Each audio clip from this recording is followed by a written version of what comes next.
Kalau selaku moderator tentu harus mempunyai ukuran tatib kalau kalau sampai akan terjadi dengan nek kapan niki mangke kisaran kita berhentikan setengah 11 niki sampun jam 11 kurang 5 menit terus bunti niki sementara askilae tasih enten sing poin pertama askila 1 niku kan 2 poin nggih tapi kadese kalau sampun hampir dipun tambahi jawaban kali perumus ya Sya'roni wau jadi nek andekan kalau pun dengan sepakat ya, dari pendapat yang membolehkan tidak boleh maksud saya yang tidak boleh tadi maka siapa yang bertanggung jawab kalau itu sudah terlanjur dipinjamkan fa'indam al ya domanuhu ngoten nggih kalau mau takbir terakhir lah nek kapan sido diutangno ya sing ngutang ini ku sing tanggung jawab itu insyaallah sekaligus jawaban untuk askila pertama poin kedua ngoten sing poin pertama niku wau sing rada kathah jawabannya nggih akan saya kembalikan jadi insyaallah kita sepakati dari beberapa menit setelah ini akan kita sudahi ini jadi berarti yang lain mauquf insyaallah pada pertemuan berikutnya insyaallah nanti akan kita lanjut bahas pertama kita berikan kesempatan kepada untuk Notulen membacakan hasil Rasul Masail kita siang ini monggo Ustaz Arif. Assalamualaikum warahmatullahi wabarakatuh. Dari hasil musyawarah yang kita sama-sama lakukan hari ini, alhamdulillah dari beberapa konsultasi sudah menemukan titik temu. Sebenarnya jawaban yang sangat detail terperinci tadi sudah disampaikan oleh beliau Ustadz Gatot Wimban. Akan tetapi karena saya tidak membawa teksnya, jadi mohon maaf belum bisa mengulang secara ringkas. Secara rencananya ke depan Bausul Masail bagaimana takbir yang dibawa itu diserahkan ke Notulen dan Notulen bisa mengkaji, bisa meneliti, sama-sama tahu, terus bisa mengungkap ulang. Jadi sebenarnya tadi jawaban yang disampaikan sudah menemukan titik temu yang secara tafsil, secara terperinci, baik dari Musahih Dr. Ali Wafa juga sudah, terus dari perumus Yai Sya'roni juga sudah ditambahi, dari hasil catatan yang kami catat sesuai dengan musyawarah saya dengan Gus Abdullah Munawir. Jadi kesimpulan yang kita carikan kesimpulan dari hukum bagaimana boleh atau tidaknya, ternyata dari sini dikatakan tidak boleh. Memperkuat dalil tidak bolehnya di mana? Nah, di sini jelas tadi sudah disimpulkan oleh perumus Yai Sya'roni bahwasanya di Fatwa Al-Fiqhiyah Al-Kubra, terus Yai Ali Wafa bisa dibolak-balik nama kitabnya itu, cara menyebutnya nyuwun izin. Cuma dari hasilnya itu kan wa annal masjidah hurrun yang memiliki status masjid itu kan merdeka, tidak dimiliki oleh siapapun. Fala yajuzu at-tasarrufu fihi, maka tidak boleh menggunakan milik masjid. Bolehnya menggunakan itu di mana? Illa bima fihi maslahah, kecuali untuk kemaslahatan. Kemaslahatan yang bagaimana? Yang kembali ke masjid itu seperti yang dijelaskan oleh Gus Abdullah Munawir tadi adalah ta'udu alaihi ala umumil muslimin, yang kembali pada masjid dan seluruh kaum muslimin. Seumpama manfaatnya itu kembali kepada pribadi masing-masing, jelas tidak boleh. Wa amma mujarradul maslahah al-khassah, adapun untuk kemaslahatan khusus pribadi, fala yaktafi biha fi misli dzalika, maka hal itu tidak dinilai cukup, istilahnya tidak boleh untuk menggunakan milik masjid. Fattabi'u annahu la yajuzu illa li maslahatil khassah bil masjid aw al amah li umumil muslimin. Maka fattabi'u itu jelas tidak boleh menggunakan milik masjid kecuali untuk kemaslahatan masjid atau kemaslahatan untuk seluruh kaum muslimin. Di sini jelas ya? Jelas. Terus dari sebuah catatan lagi, seperti barang-barang alat masjid. Contoh, ini keterangan tambahan. Seperti alat-alat masjid, karpet masjid, kursi masjid, ini berbentuk barang ya, belum tidak benda, tidak uang. Nah, kadang-kadang kita ini teledor, minjam tangga masjid untuk pribadi, minjam karpet masjid untuk pribadi, minjam apa lagi Gus? Peralatan masjid untuk kurban, sound system. Bagaimana? Itu jelas tidak boleh. Karena apa? Di sini disebutkan oleh Syekh Zainuddin Al-Maliyabari dalam kitab Fathul Mu'in, wala yajuzu isti'malu khusuril masjidi wala firasihi fi ghairi farsihi mutlaqan sawa'un kanat li hajatin amla. Wala yajuzu isti'malu khusuril masjidi, tidak boleh menggunakan alat-alat masjid, apapun alat-alat masjid itu tidak boleh menggunakan dipinjam. Wala firasihi, seperti contoh yang sudah jelas, karpet, fi ghairi farsihi mutlaqan, di luar tempatnya secara mutlak. Di luar tempatnya yang dimaksud adalah di tempat atau ada di dalam masjid untuk kepentingan masjid.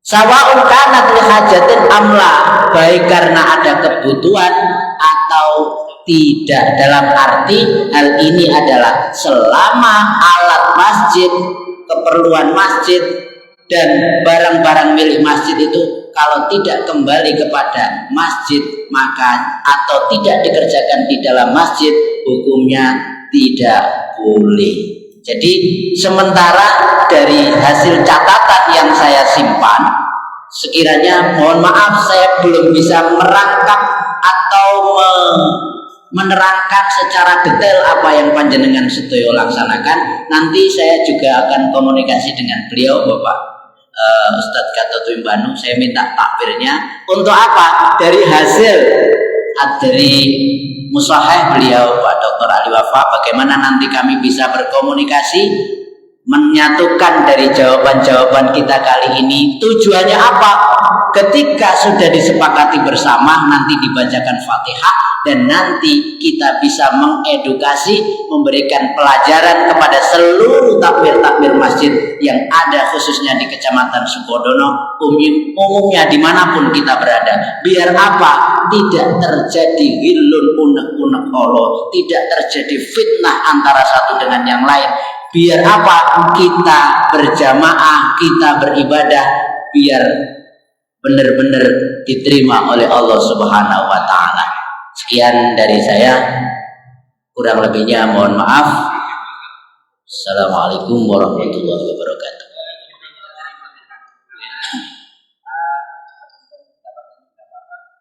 Betul kepiring guys. Oh, mikus. Non sewu, ini sudah lengkap. Cara kula pun cekap ngoten nggih. Tadi cuma ada tambahan sedikit. Ada pertanyaan saking jenengan. Iki laya juzu ki apa karepe ngeten nggih. Apa ndak oleh ki sing jelas haram-haram kok laya juzu kok remeng-remeng ndak enak ngeten nggih.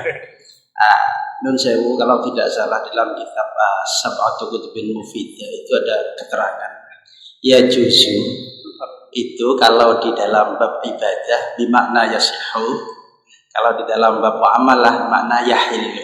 Berarti la yajuzu la yahillu, berarti tidak boleh ngeten.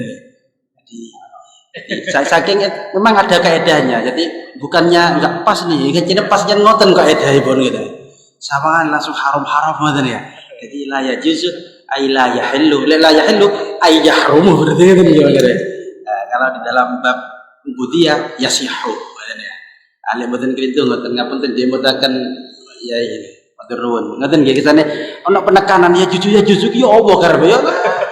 La ya juzu la yahillu, berarti haram ngoten ya. Makanya kalau dilakukan tidak boleh karena masuk dalam konteks Ikdam ya, dengan bi'uqudil fasidah, melakukan akad yang fasid itu haram. Kalau dalam bab ibadah namanya at-talabbus bi ibadatin wasidah. Kalau dalam bab muamalah namanya taati bi'uqudil fasidah. Jadi ini bedanya istilahnya. Kalau dalam bab ubudiyah at-talabbus bi ibadatin fasidah. Kalau dalam konteks bab muamalah kita termasuk niki adalah at-taati bi ibadatin fasidah. Bahasanya lah ya juzub dikirane jelas ngapunten matur nuwun. Nyun sewu nggih, sebelum ditutup ya. Ini memang ada perkara yang penting dan ini nanti kejadian di desa saya sebenarnya. Kan ini nanti ada hall Pak Ustaz. Dan itu mau menggunakan fasilitas umum, fasilitas masjid kagem hall bersama, hall jamu jamek. Nah, ini terpal masjid itu badhe diambil untuk kegiatan hall jamu jamek masyarakat desa itu dibeber tentang kisaran makbar.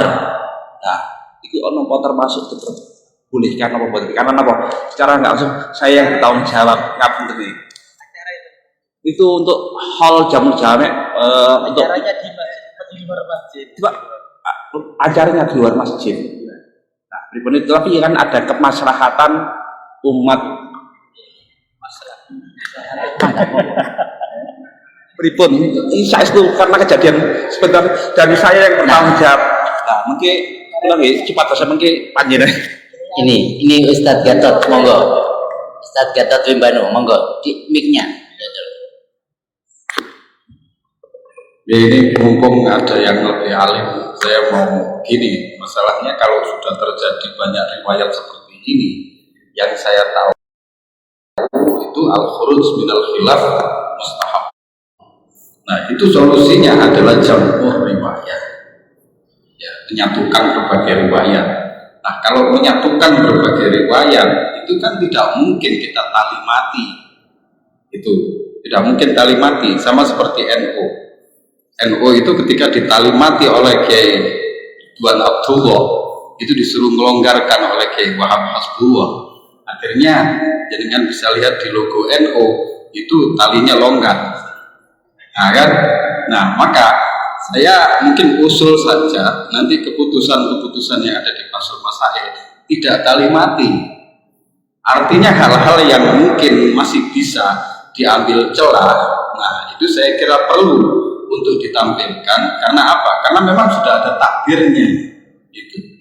Apa yang ada di Mausu'ah Fiqhiyah Kuwaitiyah itu seorang hakim misalnya itu min ghairi darurah. Saya baca tadi tanpa ada darurat apapun itu bisa itu mengambil keputusan untuk meminjamkan dana masjid gitu. Nah oleh sebab itu saya usul saja keputusan-keputusan yang mungkin nanti disampaikan itu kan menjadi sebuah fatwa. Jadi kalau Kiai Sahal itu kan sebenarnya kita orang NU ini kan disuruh berijtihad, tapi ijtihad itu dalam tanda kutip menyeramkan. Karena orang harus paham Quran, hadis, ilmu nahwu, balaghah dan lain sebagainya, atau bakotu sahabat macam-macam. Nah, akhirnya karena kita dianggap tidak mampu, makanya tidak mujtahid atau tidak ijtihad kegiatannya, tapi bahsul masail. Nah, ini loh. Nah, karena kita bahsul masail dengan orang segini banyak, sebagaimana tadi disampaikan kepalanya banyak, maka saya kira tidak bisa tali mati. Itu. Jadi boleh saja bilang tidak boleh, tapi boleh kalau begini. Saya kira itu yang bisa saya sampaikan, mudah-mudahan bermanfaat untuk kita semua. Terima kasih.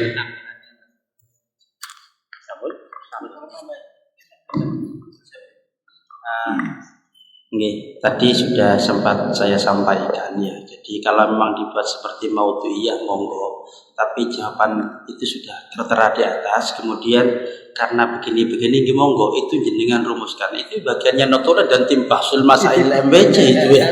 Tapi yang kita sepakati satu posisi. Kemudian ketika kita non sewu ya ngapunten, ketika pakai konsep al-khuruj bil khilaf mustahab itu mestinya yang dipakai yang tidak boleh ya. Karena ketika mengatakan tidak boleh, hampir sepakat ulama semua mengatakan tidak boleh. Lalu sing ngoleh karena darurat ini kan ono sing gak cocok. Makanya al-khuruj bil khilaf mustahab itu konsepnya adalah mana yang paling disepakati. hukumnya. Di sini hampir yang seperti itu ketidakbolehannya kan. Non sewu dia pemahaman kalau al-khuruj minal khilaf dalam konteks dalam kitab Fathul Mu'in contoh semua seperti itu. Ono oleh dengan catatan iki enggak oleh dengan catatan. Sing apik ngapik sing ndak oleh karena enggak bolehnya disepakati. Ini namanya khuruj minal khilaf karena ketidakbolehannya yang disepakati maka mengambil ketidakbolehan ini hukumnya sunnah. Kalau ngambil boleh dengan catatan ini kan masih ada yang boleh, ada yang tidak, ada yang tidak. Ini kan khilaf. Makanya khuruj dari khilaf tidak bolehnya sepakat. Ini justru konsepnya justru berbalik bahkan tidak boleh dipakai. Tapi coro paten coro wau ini gue ya monggo. Kalau kita memang dianggap biar lebih bijak jawabannya gitu nih, monggo. Yang penting bagaimana cara menyusun redaksinya, gitu nih, menyusun redaksi. Iki sarebutan dia mbak, kalau berbalik-balik dari akan mau bahasul masalah maudhu'iyah. Jawabannya itu soal maksimal 3 pertemuan, maksimal 2. 3 pertemuan nih, pagi, sore, malam. Karena kita redaksi susun memang ya kayak makalah ngoten iki gimana ya monggo dibuat dalam susunan waqiah cara menjawabnya atau maudhu'iyah istilahnya kalau di PWN atau PBNU maudhu'iyah. Jadi jawabannya memang seperti itu diperinci. Silahkan tidak boleh tapi andaikan begini ya monggo daruratnya cuma begini ya tetap dijelaskan ya. Ini tugasnya beliau yang ada di sini. Ya masukan saya tadi sudah sempat saya sampaikan itu sebenarnya. Cuma yang kita pahami sekarang adalah ketidakbolehannya dengan beberapa ketentuan yang sudah kita bahas tadi bersama. Di matur nuwun, ini pengalaman masukan juga bagi kami.